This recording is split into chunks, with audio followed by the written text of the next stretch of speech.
La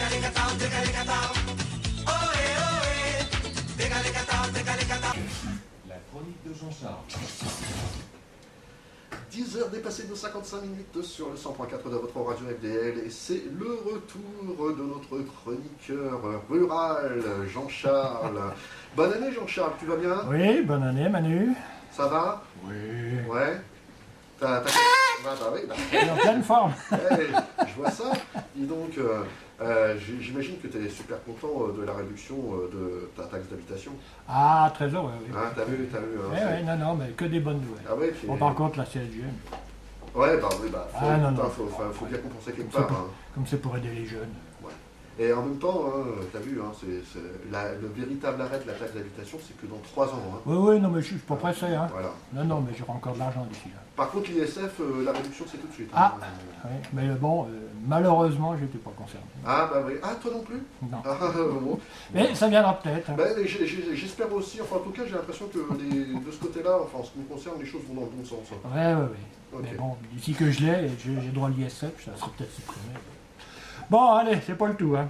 Alors, chers concitoyens et chers concitoyens, après le bilan très positif de l'année 2017, évoqué ici sur notre antenne il y a 15 jours, enfin 3 semaines exactement, le réveillon digéré ou pas, le taux de cholestérol et les gamma-GT stabilisés, les cadeaux en doublant ou peu emballant de la vieille tante revendue sur eBay ou Le Bon Coin, il est temps pour moi de vous présenter mes vœux pour l'année 2018. Et tant qu'à vous présenter mes vœux, autant vous présenter mes meilleurs vœux.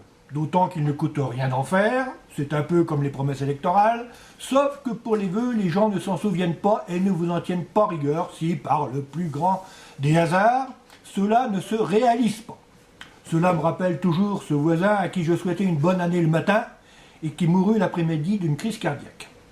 Sa journée fut bonne, en effet, jusqu'à ce qu'elle s'écourte subitement, mais qui, à part lui et moi, se souviennent de ce soir. Je vais donc vous présenter mes meilleurs vœux, mais néanmoins, il ne faut pas exagérer quand même.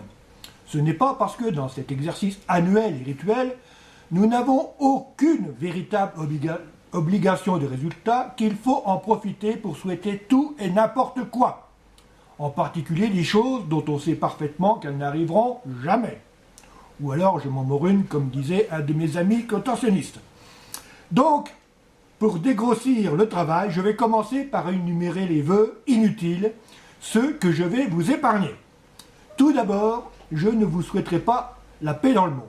Je ne suis pas Miss France. Je veux travailler dans l'événementiel et œuvrer pour la paix dans le monde.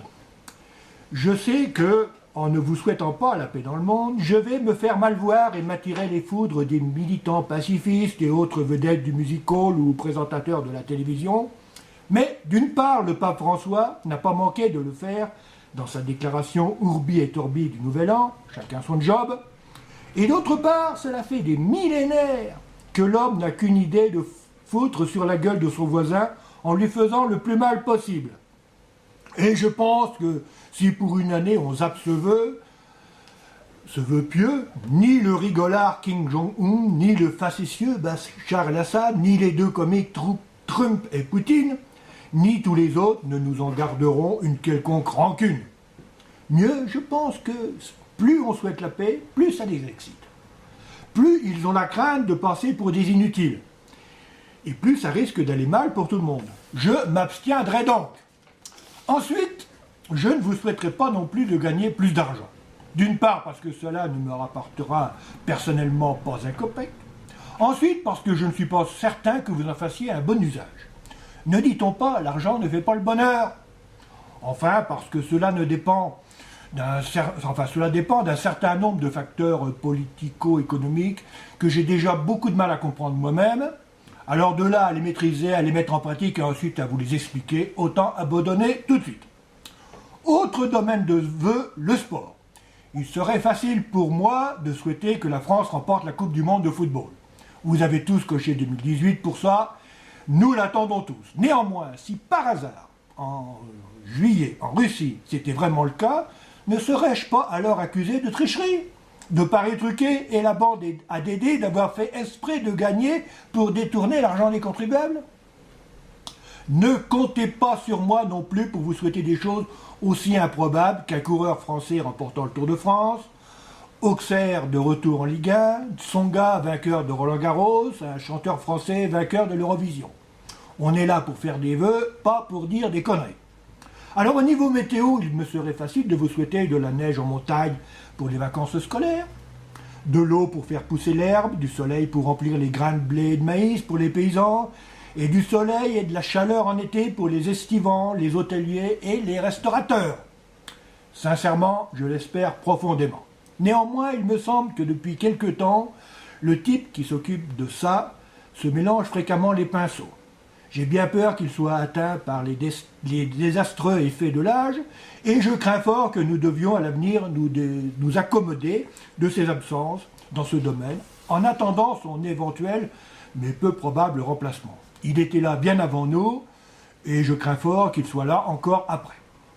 Enfin, il est de bon ton de souhaiter à tous la santé. Ça se fait, c'est l'époque, c'est dans l'air du temps. C'est sympa.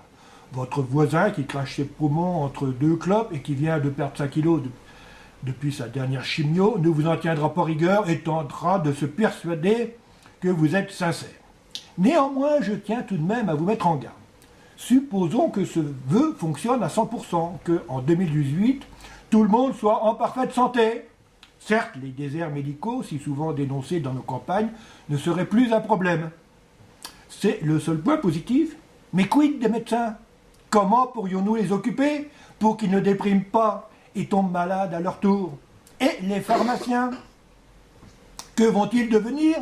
Leur faire entretenir les parterres de la ville? Ou faire une partie de belote avec les médecins désœuvrés? Une chronique médicale sur FDL? Remplacer thé ou café par bol d'eau florine ou Prozac? Et vous avez pensé aux pompes funèbres? Sans compter le manque à gagner pour la paroisse. Ce ne sont pas les 3 à 4 mariages annuels qui vont remplir la bourse du curé. Sans compter les retraites de plus à payer. Donc, je ne vous souhaite pas une bonne santé, pas une mauvaise non plus. Mais bon, comprenez qu'on ne peut pas dire n'importe quoi dans ce domaine sans risquer de mettre en péril un pan entier de l'économie. Voilà donc la cérémonie annuelle de mes vœux bien allégée. Bonne est la gage, comme dirait mon pépiniériste. Il ne me reste donc plus grand-chose à vous souhaiter. Juste 2-3 bricoles qui, comme on dit, ne mangent pas de pain. Alors je vous souhaite tous des crêpes à la Chandeleur. C'est dans 15 jours, je crois. C'est mon anniversaire. Non, c'est mon 3 des œufs au chocolat Pâques et pas trop de canards pour la fête de la musique, ce qui n'est pas gagné. Je souhaite aussi que l'Ascension tombe encore un jeudi. Ça va arriver, le lundi de Pentecôte un lundi et Noël au mois de décembre, s'il vous reste un peu d'argent. Je souhaite que nos hommes et femmes politiques continuent de nous faiblir, comme l'an passé, en nous demandant encore de nous serrer davantage la ceinture, comme eux-mêmes savent si bien le faire malgré notre totale ingratitude. Et puis, s'il y a encore des vœux que je n'ai pas faits et que vous aimeriez qu'on vous fasse, vous n'avez qu'à vous les faire vous-même. Vous faites bien des selfies. Pour les vœux, c'est pareil. Faites-vous vous-même vos vœux. Enfin, je vous souhaite d'être de plus en plus nombreux à écouter et à soutenir FDL. FDL, une radio nouvelle, une radio qui fait de la radio autrement et qui souhaite les vœux avec parcimonie, certes, mais surtout objectivité et lucidité. Bonne année à tous!